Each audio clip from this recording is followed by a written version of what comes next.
So welcome to the second lecture on Catherine Mansfield's Fly in Discourse on Gender and Literature. So in the first lecture, which was the introduction lecture, the introductory lecture for this particular text, we talked about the political and cultural conditions which produced this text. So obviously it's the First World War short story. And so we talked a little bit about the demography of the First World War. We talked a little bit about the gender reconfigurations after the First World War.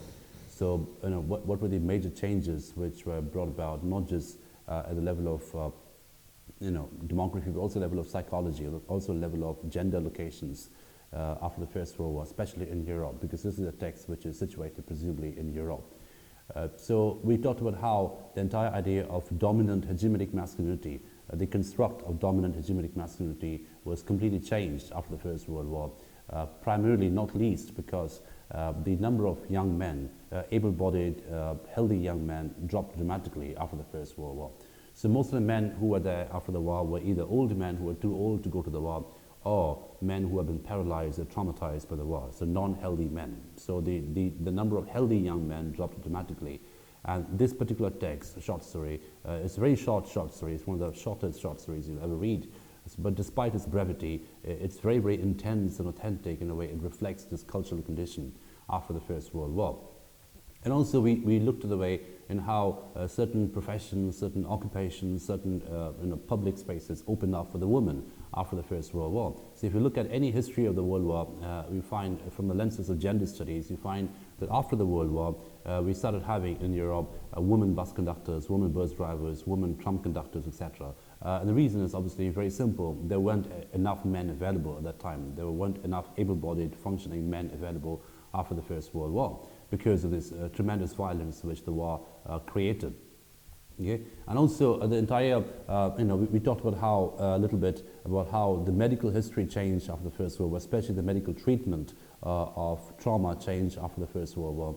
So it moved away from the very materialistic model of electric shock and confinement and corporeal control to a more psychoanalytic model of treatment, which is obviously propounded by someone called Sigmund Freud, who, as you know, is a very important figure in literature, because we have a very rich tradition of criticism called psychoanalytic criticism, which is something propounded by Freud. And he was actively interested in literature. He looked at literary texts like Hamlet, David Copperfield, which were used as medical histories for Freud as well. So we talked about this background, we talked about this condition which created The Fly, this particular short story by Catherine Mansfield, and then we moved into the text and we saw how at the beginning of the short story we have a very particular and clear construct of hegemonic masculinity through the figure of the boss, the unnamed figure, the boss. And we talked about how the very title, the boss, the very construct of the figure boss is authoritarian, is pro-establishment. He is a patriarchal person, sort of a phallogocentric person who is very, very comfortable in being in control, who enjoys entitlement, who enjoys privilege, who enjoys a position of authority. And that's how he opens up in the short story, in The Fly. And in complete contrast to that, we have a figure called Mr. Woodyfield, who we saw in the previous lecture, how he was increasingly infantilized. He's almost like a little baby. He can't control his nerves, he can't control his memory. He's someone who's controlled by his woman, his wife, and his daughters. And at this point in the short story, we notice how the women in the short story seem to have more control than the men. And we talked about how the women, they allow or don't allow Mr. Woodyfield to go out in the city to behave in a particular way. So they are in control. So they are the people who are controlling Mr. Woodyfield, his behavior, his movements, etc., primarily because he's a sick man. So Mr. Woodyfield, as an old sick man, he represents to a great extent symbolically the decadent masculinity of Europe. And of course, we ended the first lecture at the point where there was a description of Mr. Woodyfield's wife and daughters going to Belgium to take a look at the grave of their son, Reggie. It was also mentioned how the grave of Woodyfield's son and the grave of the boss's son are very close to each other. Now, of course, the boss never mentioned his son till this point in the short story, and we just had a very, very brief and quick glimpse, blink and miss glimpse of a little photograph of a boy in the boss's desk, a photograph which it does not draw the attention to of Mr. Woodyfield. It does not want to show it off. But we saw a photograph of a young boy in a soldier's uniform, a grave-looking young boy in a soldier's uniform. And after getting a report of Mr. Woodyfield and the way he described his wife and daughters having gone to see the graves of his boy, we get to know, we have the knowledge now that the boss's son too must have fought in the war and must have lost his life in the First World War, something that he doesn't want to talk about too much. Now, we ended the first lecture in talking about travel, war tourism, trauma tourism, how this entire idea of going to see the graves of the dead people, it became a big industry after the First World War. And interestingly, travel companies like Thomas Cook, they began to flourish after the First World War, primarily because more and more men and women were interested to travel to see the last remnants of their loved ones, the graves of the loved ones, the places where the people died. So those became places of tourist interest after the First World War. So the entire industry of tourism, the entire industry of trauma tourism, it sounds a bit of an oxymoron, but that's the way we describe it, trauma tourism, it flourished. It sort of really came in a big way after the First World War. And Woodfield's wife and daughters, they embody, as travelers, when they go to Belgium to see the graves of the sons, they embody this trauma tourism, they embody these tourists who went after the First World War to take a look around the places where their loved ones died. Right? So Woodfield talks about how their wife and daughters went to Belgium to take a look at Reggie's grave, and Reggie's grave happens to be quite close to the boss's son's grave. And then he moves on, he digresses, and he moves on to talk about the price of jam in the hotel in which the woman was staying. So obviously the focus shifts from the trauma to the tourism.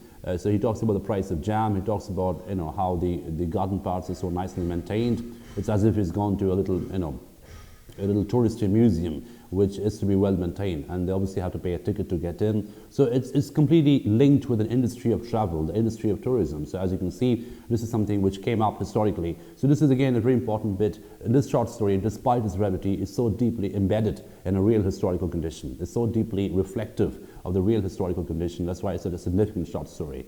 Okay, so Woodfield's description of his wife and daughters going to Belgium to take a look at the son's grave is very authentic. It's exactly what happened after the First World War. And then this is what he wanted to tell to the boss. This is what he wanted to say to the boss. He'd come all the way to see the boss to report this, that, my wife and daughters went to Belgium to take a look at my son's grave, and they happened to come by your son's grave, which is also there quite close by. So your son's grave and our son's grave are quite close to each other, and they're very peaceful, it's very well maintained, etc. Okay, so this is a point in the short story where the entire logic begins to change. And we talked about how, in the previous lecture, how this entire idea of the woman traveling and coming back and reporting to the men is the complete opposite of what we saw in Heart of Darkness, where the men had traveled, had the adventure or the misadventure, came back and lied to the woman. Who were insiders, who had no idea about what was happening in the empire, the outposts of the empires. The Kurtz's intended in Heart of Darkness, for example, is misinformed, is lied to. She gets a false romantic report of Kurtz's life and death. Which she never gets to know, because she must never know what really happened in the colonies, in the outposts of the colonies. And in complete contrast to this, we have Woodfield's wife and daughters going to Belgium to take a look at the son's grave and coming back and reporting to the men. And then, of course, reporting also about the jam prices, about the price of hotels, about the nice broad garden paths, etc., which is a very touristy kind of a report. So the men stay back, the men are paralyzed to travel, they're too paralyzed to travel. They can't travel because of medical reason, they can't travel because of psychological reason, and it's the woman to travel, the woman to take control, the woman to decide, the woman to have agency after the First World War. So in a very interesting sense, I mentioned in the previous lecture how the First World War was an emancipation, was the beginning of the end of this phallogocentric, Eurocentric domination. Right? So it's the beginning of the end of this phallogocentric control of women and the non-white people. Right? So it's the beginning of the end of imperialism, it's the beginning of the end of patriarchy as we know it, as we knew it before that. So it was the beginning of the emancipation of women, it was the beginning of the freedom of the colonies, etc. It all began to take place after the First World War. So in that case, in that sense, the First World War may be regarded, quite rightly so, as a massive paradigm shift in the masculinist economy, in the gender economy that prevailed in Europe at that point of time. So The Fly by Catherine Mansfield is a very authentic, it's a very complex short story which deals with these topics, which deals with these themes. So we came to the point in the short story in the previous lecture where Woodfield remembered, after having drunk the whiskey that the boss had offered him, he remembered what he had come to tell the boss. He remembered that what his wife and daughters had told him about the son's grave, about the boss's son's grave, and he relayed the report to the boss. He said to him that, your son's grave is very well kept, your son's grave is very well looked after. And then he asks this very innocuous question to the boss.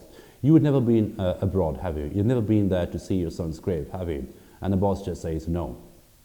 And the narrative informs us, for various reasons, he had not been abroad. For various reasons, he had not been there. So, we get a sense of this is perhaps getting a bit dark now. This is perhaps getting a bit really complex now. So the story began in a very simplistic, binaristic kind of a way, where the boss was a typically manly man, where the boss was completely in control. The boss was someone who was, he had, a newly decked up office, a very phallic architecture in his office, drinking whiskey, reading the Financial Times. So very manly, metonymic signifiers of manliness. Whiskey, Financial Times. So he's someone who is a complete is completely on the ball about finance, is completely in control of his nerves. So he's drinking whiskey, which is a very manly drink. So everything was perfectly going for him in terms of his manly construct, or the constructed manliness that he wanted to embody.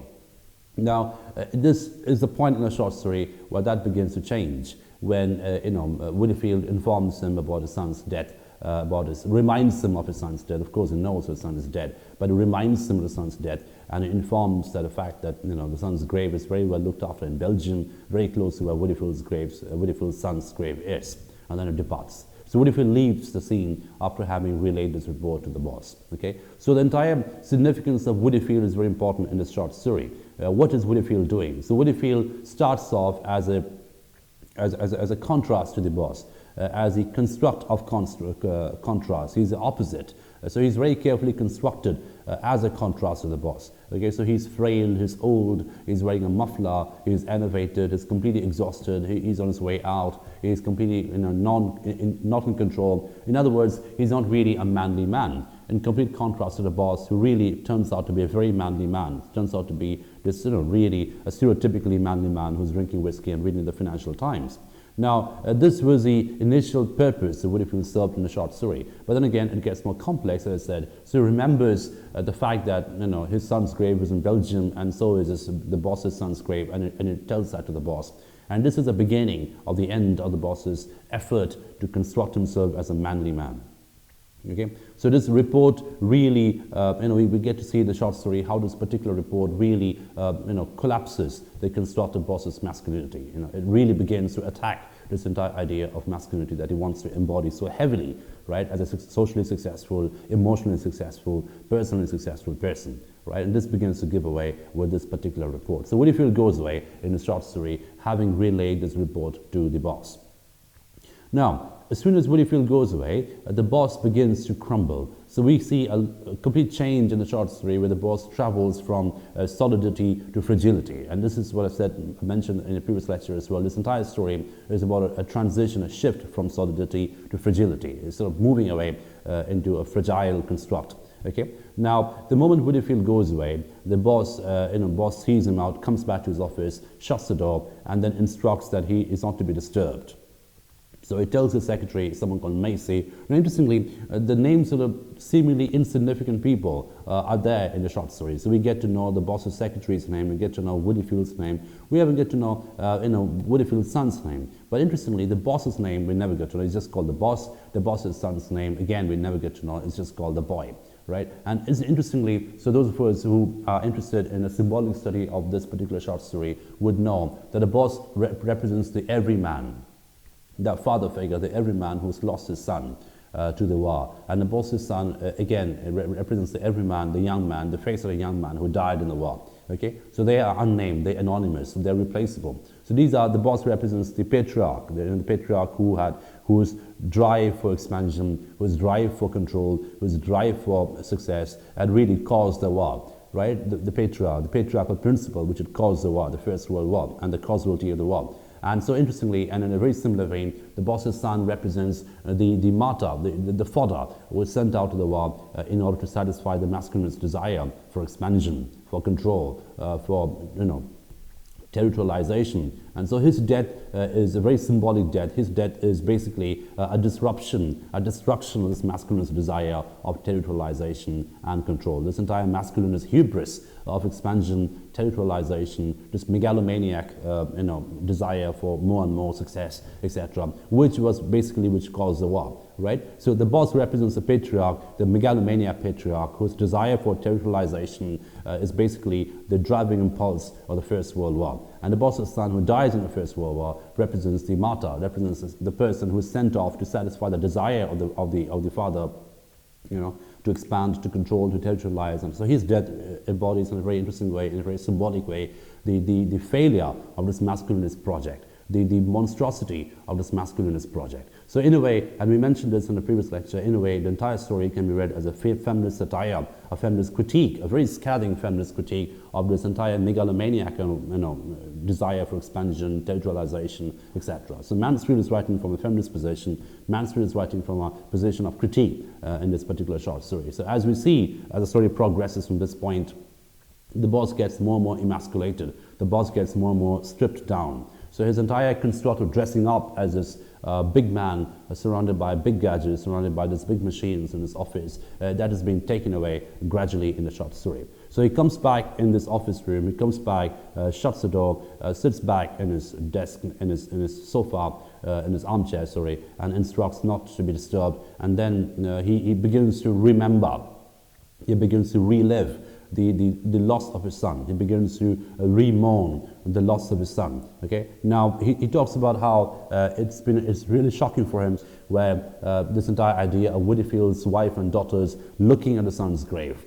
He gets his image, he replays his image in his mind, and that's a very disturbing image for him, because he feels as if, the narrative tells us, he feels as if the grave has opened up, and the son is lying inside the grave, unblemished. And Whitfield's wife and daughters are looking at the dead son inside the grave. So this, again, this entire gaze is reversed over here, as you can see. So it's a woman gazing at the dead man. It's a woman who is gazing at the powerless dead man, right? So the entire powerful man who's supposed to be gazing, who's supposed to be controlling, who's supposed to be territorializing, who's supposed to be expanding, etc. But that particular man, that particular construct, that particular condition, that particular desire is dead. So the son, the death of the son, is basically the death of this masculinist desire, the desire for expansion, the desire for profit, the desire for control, the desire for imperialism, the desire for economic expansion, etc. The entire desire is dead. So in a very interesting way, the death of the son is the death of desire, the death of the masculinist desire. And this entire image of the image that Boss has in his mind, that the Whitfield's wife and daughters are looking at the grave, and as if the grave is opening up and the son is lying in the grave helplessly and the woman is staring at him. So it's almost like it's a castrating kind of a stare. It's a woman staring at the man who is now castrated, who is now emasculated symbolically castrated, symbolically taken off, his masculinity is gone. So that kind of a stare, that kind of a gaze is now given to the woman. So in a way, the boss feels frightened of the woman. And of course, I mean, as you can see in this particular short story, so except Whitfield's wife and daughters who are mentioned in the short story, there is no other mention of any other woman. We never get to know, by the way, of the boss's wife. We never get to know of the boss's son's mother, whether he had a mother, a biological mother. Of course he had a biological mother, whether that was a legal mother, whatever, we never get to know. So it's absent presence of the woman, the absent presence of the mother figure in the short story is very, very interesting. So it's almost as if the boss had tried to own, he had an absolute ownership on the son, which did not require the presence of the mother figure, which doesn't require seemingly the presence of the intervention of any female, right? So it's almost as if the man can control his progeny absolutely and unconditionally. The man seems to have absolute ownership on his progeny. And that's this kind of idea, that's the kind of image that is given to us in this particular short story. And very quickly, we get to know that the boss had this enormous ambition for the son. The boss had this ambition that he has built his empire, and the word empire comes in the short story very interestingly. So his business, appears to him as an empire, and he sort of says that the entire idea was for the son to take over and carry on from where he had left off. So again, we see this entire expansionist desire, the desire to expand, the desire to move on, the desire to territorialize, to take control, to make more profit. Again, this is very, very male, very, very masculinist, very, very phallogocentric desire. And that desire is disrupted. That desire is dead. So like I said, the death of the son over here is symbolically the death of desire, the death of this masculinist desire for control, expansion, territorialization, etc. And that is something which is very symbolically present in this particular short story in a very heavy kind of a way. So the dead sun in this particular short story is a very symbolic non-presence. It's a very symbolic figure whose death represents the death of desire, the death of this ambition, this masculinist ambition for control, expansion, territorialization, etc. This entire megalomaniacal expansion, this entire megalomaniacal desire for expansion, for territorialization is now disrupted, thwarted with the death of the sun. Okay, so the story begins to become really complex and psychological from this point. So the boss sits with, in his office thinking of the enormous loss that has happened to him because of the death of the son. And also we get to see that, his loss, his experience of loss, his experience of bereavement for the son is not so emotional as it is masculinist. So this entire idea is, now that the son is dead, what is going to happen to this empire? Now that the son is dead, what is going to happen to this business? Who's going to expand the business? Who's going to perpetuate this business? So again, if you go back and give you this 4 P's, the production, promotion, protection, and preservation, or perpetuation, right? So production, promotion, protection, and perpetuation. So the 4 P's which were governing the phallogocentric principle of control, territorialization, and expansion. So the 4 P's over here play with each other, and obviously the boss has produced this economy, the boss has produced this empire. Now he needs someone to perpetuate it, to expand it, to preserve it. But that particular presence is now gone. That particular figure who was supposed to preserve it, who was supposed to perpetuate it, who was supposed to expand it further, is now gone. The death of the son, again, so the death of the desire, death of future for the boss. So it doesn't really have a future. His business doesn't have a future, really, in a proper sense. So again, we see the loss that he experiences, the bereavement that he suffers, is not so emotional as masculinist. It's a very masculinist kind of a bereavement. It's a very masculinist kind of a death of desire, right? And that is something that he keeps saying over and over again in the course of the short story. Now, what happens in this particular short story from this point is really psychological and complex. So the boss, we get to know that the boss had really suffered, and it makes it very, very clear, to the reader that he's really suffered the loss of his son. And more importantly, he also seems to indicate that his suffering is in a way a very unique kind of a suffering, right? It's something which is very unique, it's something which is very, very special to him, because and that again, that is part of the hubris of the boss. You know the meaning of the word hubris. It means false pride. Right? It's not just pride, it's false pride. A false pride which brings about a downfall of a particular figure. It's a term from a Greek tragedy. So like peripetia, hamartia, hubris is a term which it means false pride. It's something which lots of epic heroes have, which bring about the downfall eventually. So the boss in this particular short story, he has this hubris of masculinist arrogance. He has this hubris of masculinist expansion and control. Now, his hubris extends to this point that he actually states that his suffering, his loss is unique, right? So the fact that he has lost his son is to be seen as a unique experience of loss. Now the fact that millions of people lost their sons and millions of people lost their loved ones in the war, doesn't occur to him. So that's unimportant, that's reductionist, that's redundant to him, right? Now he needs to insist, he needs to dramatize his own unique sense of loss. Okay, and it tells the reader quite clearly, and the narrative also informs us that he has refused to move on, right? He has refused to reconcile to the fact that his son is dead. So he's not someone who is going to move on from this sense of loss, because his loss is unique. His sense of loss, his sense of bereavement is so special, it's so unique that other people might move on, other people might live the loss down, but not he.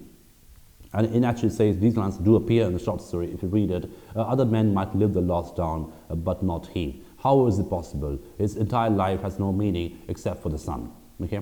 And so we get to know the picture, we get to see this flashback narrative where we are shown how the boss and the son would travel together in a train every single day, how the son was picking up the tricks of the trade very, very quickly. He was becoming popular with the people in the office. Everyone had a good word for him, and he had this boyish charm and would say simply splendid every time something happened. So this entire idea, this entire masculinist construct of the son is very subtly and very skillfully given to us. So he's this boyish man who is about to become a real man, and the boss is sort of training him. The boss is basically taking him into his fold and masculinizing him in a way. So he was on the cusp of boyhood and manlyhood and he had his boyish charm of saying simply splendid about anything. Whenever he was happy, he would just say simply splendid. Again, it's very, very boyish. But he was learning the trade very, very quickly. He was very quickly becoming manly. He was very quickly becoming a good businessman, right? Who would fit in perfectly, who would fit into the T, to the point where the boss had left off. He would take it off from there and he would expand it infinitely ad infinitum. And the boss's empire would be in safe hands. Well, this was a point where he was summoned by the war. He was sent off to the war, and then the boss had received a telegram one fine day which mentioned, "We deeply regret to inform you," and that was the beginning of his end, the death of the son, which was not just the death of a human being, but also, more importantly, the death of desire. And it's something I want to emphasize, the death of desire for the boss. His desire for expansion, territorialization, profit-making, all this desire, this entire network of desire comes to an end, a very dramatic end, with the death of his son. Okay, so this was the entire symbolic significance for the son's death. Now, attached to his incessant need to feel privileged and authoritative and special is also the fact that how he makes this sorrow very, very privileged, how he makes this loss very, very privileged. He actually says that other men would live their loss down, but I would never live my loss down, because my son is a very special son. It's my son. So this entire narcissistic principle that he attaches, this entire narcissistic desire that he attaches to even his loss, is something almost pathological. It's this ego, this entire self-inflated ego, this entire self-inflated narcissism, which again is very masculinist, is now attributed even in its loss. So he actually says that my experience of loss is so special, so unique, that it can never be recovered from. It can never be moved away from. I can never move on from the sense of loss, from the sense of sorrow, from the sense of bereavement that I've just suffered with the death of my son. Okay, so at this point in the short story, things get really psychological, neurotic, hysteric. Okay, and I use the word hysteric quite carefully over here, because as you know, the entire construct of hysteria, medically and culturally, was attributed to the female, right, to the woman. So very stereotypically, this very sexist kind of a division line between men and women was spilled. This sort of spilled over also in a realm of diseases, in a realm of medicine, whereby hysteria was a female malady. Okay, there's a very fine book by Ellen Showalter called The Female Malady. If you want to read more about the history of hysteria, you would know that, traditionally, medically, it was said to be a disease from the womb. Right? So hysteria, the word hysteria actually comes from, something which comes from the womb, and females have wombs, so all females could be hysteric. So hysteria, or in other words, the loss of emotional control, the loss of nervous control, the loss of rational control was supposed to be a very female condition, right? Because rationality was male, right? Logic was male, control was male. So any deviation, any departure from this constructs would be automatically classified as female, right? So hysteria was a female malady. Hysteria was something which happened to women alone. And this is the point in the short story where we get to see how hysteria is sort of reconfigured in this particular context, and it becomes, in a very interesting sense, it becomes masculinist. So what happens at this point in the short story is very, very interesting. The boss, he wants to relive the loss of his son. He wants to re-feel the loss of his son. He wants to re-feel or revisit his original moment of trauma, his original moment of loss. So what does it do? He shuts the door. He produces this photograph of the son, which we saw in the very opening page, and very cleverly the narrator told us this was something which the boss did not draw the attention to, but it was there in his table somehow, but for some reason doesn't show it off in a way he shows off his electric heating and Financial Times and whiskey. Those are things he shows up, but not this particular thing. This is something of a hidden object in his desk. Now, that particular hidden object now is brought forward, is now foregrounded. And the boss looks at the photograph, and what does he want to do? He wants to cry, right? He wants to, so this has been years after the death of his son, 4 years have passed, but he still wants to cry. He still wants to relive or revisit or re-experience the original moment of loss. Now, therein lies the hubris of the boss. Therein lies the male pride of the boss. Now, interestingly, the male pride at this point is equated with the ability to be hysteric. Now, it's really complex because, as I just mentioned, the hysteria is traditionally a female malady, but the boss wants to feel special, not just in his social position, but also in his grief. So he says he wants to prove to the world and to himself, more importantly, that he can still cry, he can still be hysteric even after 4 years after his son's death, right? So in other words, his masculinity now is mediated or is determined by his ability to be hysteric. So I said it again because it's a very complex point. His masculinity is mediated and is determined by his ability to be hysteric, to be hysterical, right? So hysteria over here moves away from being a female malady and actually becomes a masculinist condition, interestingly, whereby the boss wants to be hysteric. The boss wants to perform hysteria in order to prove to himself that his this very hubristic belief that he has in his mind, that his sorrow, his grief is somehow so special that he hasn't moved on, that he is incapable of moving on. Is someone, is something that he cannot move on from because it is so special and so unique to him, right? And that is something that he wants to feel, that is something that he wants to prove to himself over and over again. And that's the reason why this particular short story gets really complex, because it conflates the different gender dynamics over here. So in order to be manly over here, you just don't have to be rational. You just don't have to be unemotional. In order to be manly over here, you must also be able to perform hysteria. Now, I use the word perform quite interestingly because that takes us back to, if you remember, to our original reading of performance and performativity, how you're trying to produce an effect. You're trying to produce a spectacular effect. And in the case of the boss over here, the spectacle is something that he wants to consume. In other words, he wants to consume his own hysteric self. He wants to produce hysteria, he wants to perform hysteria, and thereby, in the process, he will tell himself over and over again that I'm still capable of grieving the loss of my son. I'm still capable of mourning the loss of my son in a very special way, right? In a way which is very unique to me because my loss is so unique. Okay, so do you get the point? So the point over here is the boss is trying to be hysteric in order to be manly. And it's sort of a paradox over here, but that's exactly what is happening in this particular short story. The boss, in order to feel manly, is trying to be hysteric. Because, if he manages to be hysteric, if he manages to cry, if he manages to relive the original moment of loss, he'll prove to himself in a manly kind of a way that I have not moved on. In other words, I have defied the healing effect of time. So I am such a strong man, I am such a manly man, that I have defied the healing effect of time. So 4 years have passed, years have passed, but then that has had no effect on me. That has had no, healing effect on me. I'm still capable of reliving, I'm still capable of feeling the original moment of loss, which was the moment of death for the son. That original moment when the news came to me that my son is dead, I'm still capable of feeling and re-feeling and reliving that moment. And no amount of time, no quantity of time, no flow of time is capable of healing me. No flow of time is capable of changing me. So I am unchangeable, in other words. My grief is unchangeable. My mourning is unchangeable. It's a very masculinist kind of a mourning. It's a very manly kind of a mourning. And I'm someone who defies time completely. So time will have no effect on me. Other men would live their loss down.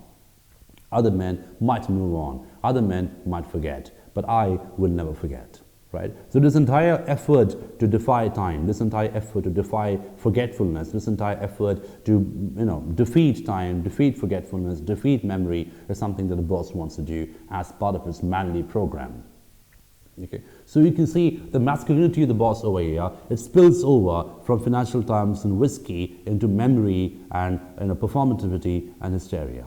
Okay, so he wants to relive the moment of original trauma. He wants to relive and revisit and do it again and again and again and ad infinitum. He wants to perform hysteria. He wants to be performatively hysteric in order to be manly at this point of time. So this is a very interesting conundrum, a very interesting paradox which Mansfield brilliantly describes in this particular short story, and that's the reason why it's such a complex short story. It's so political, so cultural, but at the same time it's so psychologically dense in the short story, and that's the reason why it's one of the finest short stories ever written in the history of English literature, perhaps of any literature, for all that matter.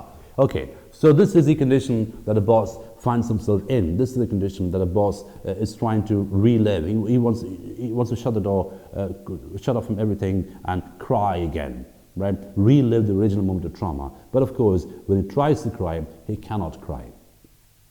So very clearly, it is revealed to us the boss cannot cry. He tries again. He says, "My son," groaned the boss, but no tears came yet. So, this is the beginning of the end of the boss. This is the beginning of the end of his hubris, in a way. So he had very hubristically declared to himself, to the world, that he can never live his loss down. He can never move on from his loss. But here he is, trying to cry, but realizing that he has to, whether he wants to or not, he has to been forced to move on by time. So time too has healed him, in a way. Time too has made him forget the original moment of trauma. So he just sits there very, very puzzled. He just sits there very, very helpless and doesn't know what to do. He's trying again and again to perform hysteria. He's trying again and again to relive the moment of original trauma in order to make himself feel very special, but he cannot do it. So at this point of the short story, we have what we call the fly episode in the short story. And interestingly, the name of the story is The Fly. And again, it's a very psychological episode where we see the boss doing something very, very psychological and very complex. So the entire episode, the Fly episode, is an example of what we call sadomasochism. It's a combination of sadism and masochism. So sadism, of course, as we know, is the pleasure someone derives by torturing others. It tortures someone verbally, physically, in whatever form, and derive pleasure out of it. So it's very complex. It's almost a sickly condition of imagination, whereby you get a satisfaction by seeing someone suffer. That's sadism.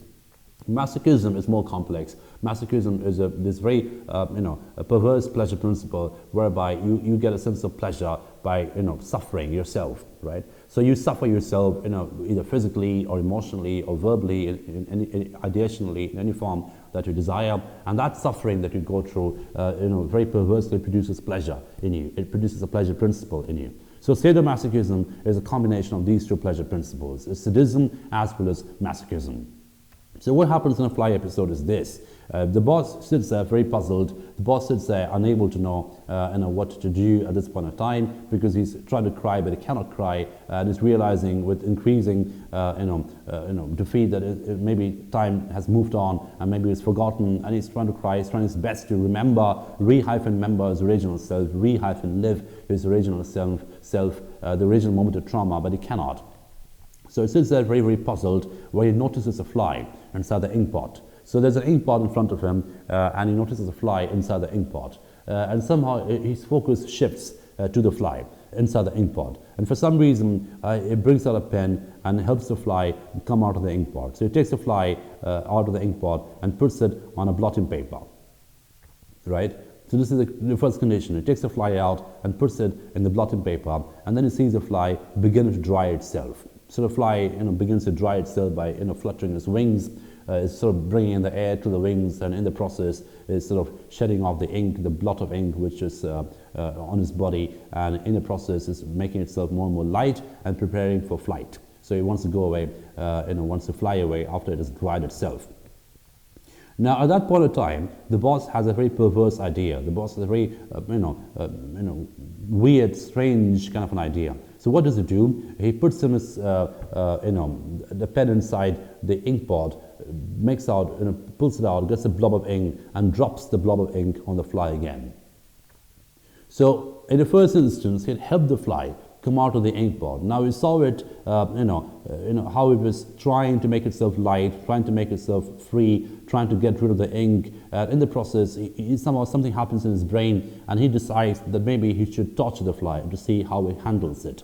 Okay, so he drops his pen back. He dips his pen back in the ink pot, pulls it out again, and drops the blot of ink on the fly to see what the fly does. And so the fly is very cowed. The fly is obviously very, very shocked. It comes to it in a very heavy kind of a way, and a drop of ink, a blot of ink for the fly is a very heavy thing. So there's a moment of stillness, there's a moment of silence, and then a few seconds later, the fly begins the process again. The process of drying itself off the ink, right? And the boss again observes it. The boss observes, he begins to feel admiration towards the fly, begins to really admire the fly, its effort to move on, its effort to deal with shock, deal with trauma, deal with loss. And that becomes, in a very interesting way, a reflection of his own manly effort to deal with loss, his own manly effort to deal with defeat. So the fly is trying to deal with defeat, deal with loss in a way which is very, very manly according to the boss. So the boss has all admiration for the fly. Okay? So he drops this blot of ink on the fly and sees the fly dry itself again. And the fly manages to dry itself. It is almost free, it's almost dry, and it's prepared for flight when the boss does it again. He puts his pen back into the ink pot, pulls out with a pen filled with ink, and drops another blob of ink on the fly. Okay, again to see how the fly handles it. And the fly, is obviously getting weaker with time because the process of drying is a very heavy process, it's a very muscular process, and it's taking a toll on his ability, it's taking a toll on his physicality. So the fly is getting weaker. The boss can notice it. So the process began again, but this time more weaker than last time. This time weaker than last time. So the fly begins again very laboriously, drying itself. And the image that we have in this particular section is a very interesting image. Is the image of a kite going under a stone. Right? So we have this stone and kite symbolism by the process of which someone is trying to pull a stone up, a very heavy stone up, by pushing a kite into it. And this particular image, this kite and a stone image, obviously it reminds us of the Sisyphus image.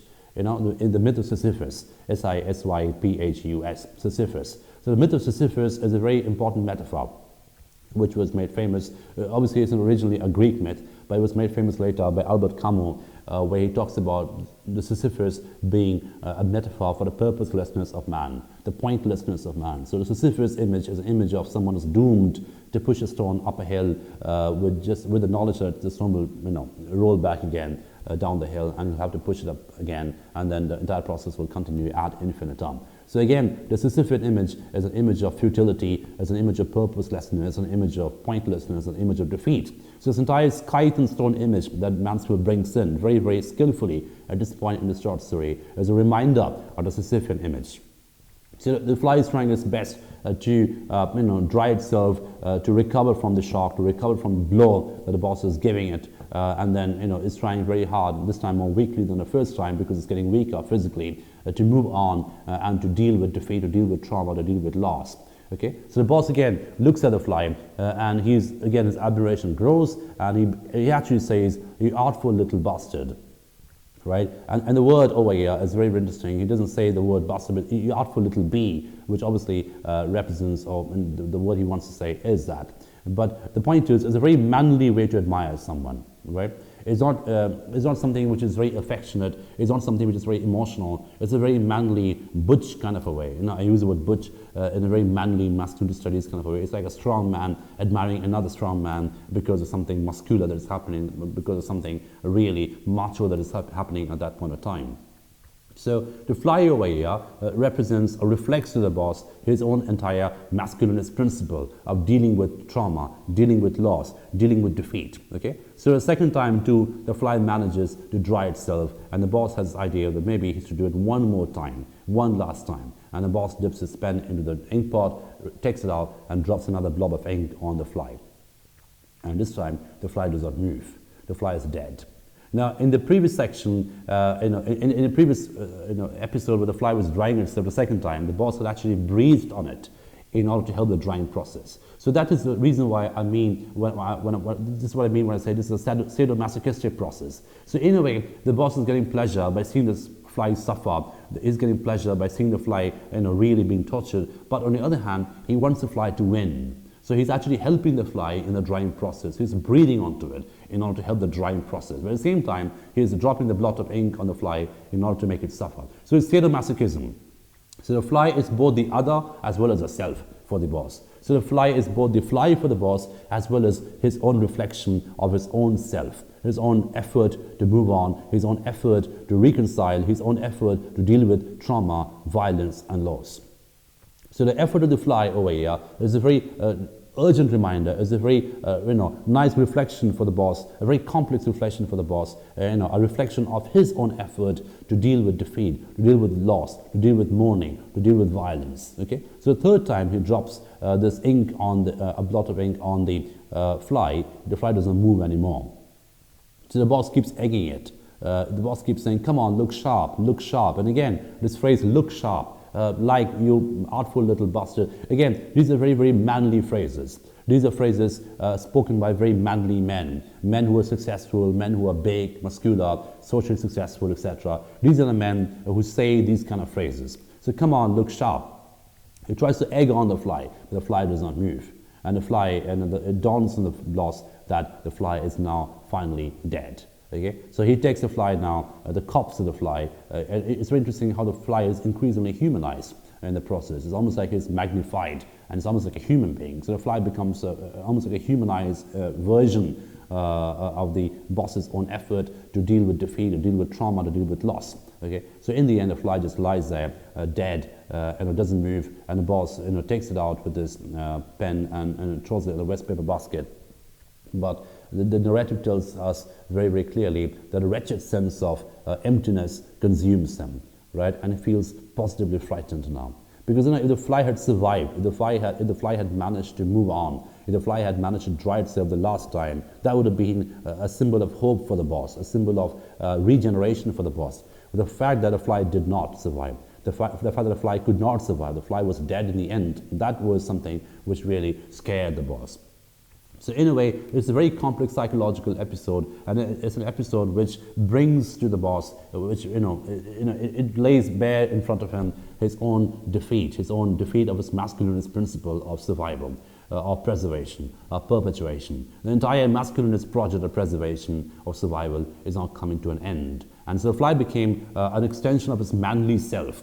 The self that is struggling to survive, the self that is actually struggling to move on, to control defeat, to control violence, to control loss, but that self is now dead.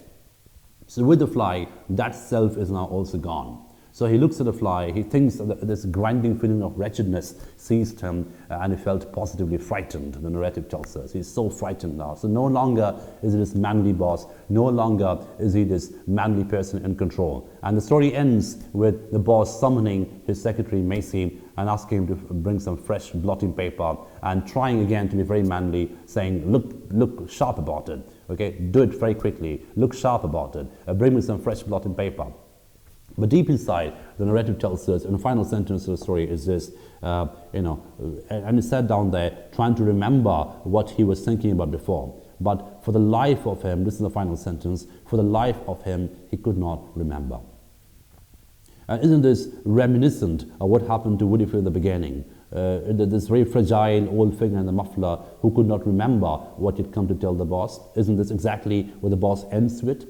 So isn't this like a bit of conflation of the two extremes? So the story had opened, with like Boss and Woodfield as two complete contrasts to each other in a masculinity map. The boss is solid, robust, healthy, and Woodfield is feeble, emasculated, infantilized. But the story ends with the conflation of these two opposites. So the boss ends up being Woodfield. The boss ends up being completely emasculated. The boss ends up being completely enervated, exhausted, and it doesn't quite know how to deal with things anymore. For the life of him, he could not remember. So he cannot remember what happened to him. He cannot remember what he was thinking of. He cannot remember what he had in his mind before the fly episode. So with the fly episode, with the dead fly, what also dies is the boss's manly, rational, controlling self. So that gets his final defeat. That is actually finally killed in this particular process, this entire sadomasochistic episode, which is paradoxically authored by the boss himself. Right? He is the author of this particular episode. So he, in a way, annihilates his own manly self. Right? So prior to that, we have seen how this manly self had desperately tried to cry, tried to be hysteric in order to prove to itself that it is still fresh. The wound that he has in his mind of the son's death is still forever fresh.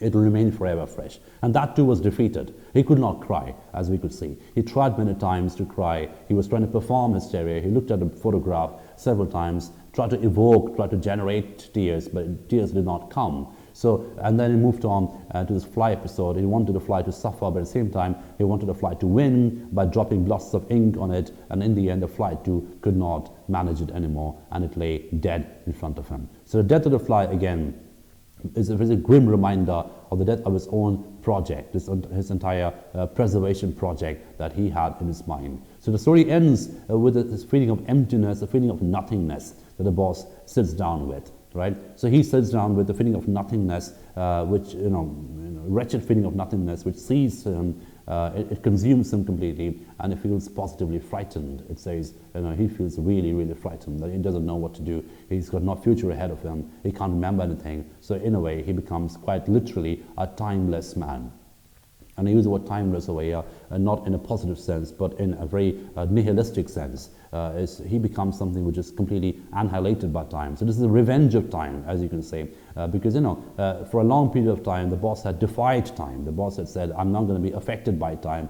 I'm not going to be affected by the healing power of time. I'm someone who's beyond the power of time. I'm going to be unaffected completely by any effort of time. I'm going to have my own experience of loss, and it's going to be forever fresh in my mind. That's never going to change in my mind. But now we see time has come back and avenged itself on the boss. So in a way, he can't remember what he was thinking of before. He doesn't have a future in front of him because the son is dead. So he becomes quite literally a timeless person. He's someone who is, quote unquote, liquidated by time, emptied of time, right? So he becomes a timeless person in that sense of the word. And that's the reason why the story becomes so grim and dark in the end. So as you can see, the entire story can be read it's a very fertile text for gender studies and literature. It's how one particular constructed masculinity is coming to an end. This entire hegemonic masculinity which the boss wants to embody is coming to an end, and we find the woman in the particular short story, they get more agency, they have more power, they have more mobility, they have more financial agency, they move, they travel, they see the son's graves, come back and tell the old fathers who are either psychologically or medically unable to travel to the site of loss, and they're the ones who are in control, and it's the fathers, the phallogocentric patriarch, who are actually dying in this particular short story. So symbolically, the boss is dead by the time the story ends. So he just sits there, unable to remember anything. Again, the shift has been from solidity to fragility, as I mentioned. He sits down there like a fragile figure, right? Someone who's unable to think, unable to remember, unable to envision any future. So he represents, that particular scene, that particular ending represents a bit of a death of that phallogocentric principle that the boss had desperately tried to embody through his social success, through his professional success, through his son, through his emotional control. But now that particular construct is now clinically died, like that of the fly. So the fly is dead, and so is the boss. This entire idea, this entire manly image of the boss that he wanted to project to the world and to himself is now finally dead. So this concludes our reading of The Fly. So again, as you can see, it's a very complex short story. It's very historical. It's very authentically reflective of the gender conditions of the time immediately after the First World War. But more importantly, for the purpose of our course, we find how the entire dynamics of gender is dramatically reconfigured in Fly, how one particular kind of masculinity, which is hegemonic, the white, phallogocentric masculinity, is coming to an end in this particular short story. And the entire short story can be read as a feminist critique of that kind of masculinity. So we find this very strong female presence of the author outside the short story, who is critiquing this particular kind of masculinity, and the death of the boss is a very welcome death, in a way, because that is the kind of masculinity which is abhorred by the woman, by the feminist. This patriarchal, phallogocentric, all-controlling, rational masculinity, which is desperate to win, which is desperate to be superior, which is desperate to survive as a figure of authority. That kind of masculinity is coming to an end in this particular short story. So this short story, historically, ideologically, culturally, is a very interesting pointer to this dynamic of gender change which happened after the First World War, how the dynamics of gender change, how the gender locations change, how the agency, the relation between agency and gender was dramatically reconfigured after the First World War. We get all that, we get a sense of all that in this particular short story, which again is deeply historical, but also purely as a literary text at the level of craft. It's a really, really sophisticated text. It's a text which really foregrounds a moment of psychological intensity. It's so intense, it brings together sadism, masochism, combines those two together and really makes it psychologically complex. And it sort of crystallizes the moment so beautifully, and that's the reason that the short story is regarded, so highly regarded, as a fine work of fiction. At the level of craft, it's so rich at the level of craft that it's regarded to be one of the best short stories ever written.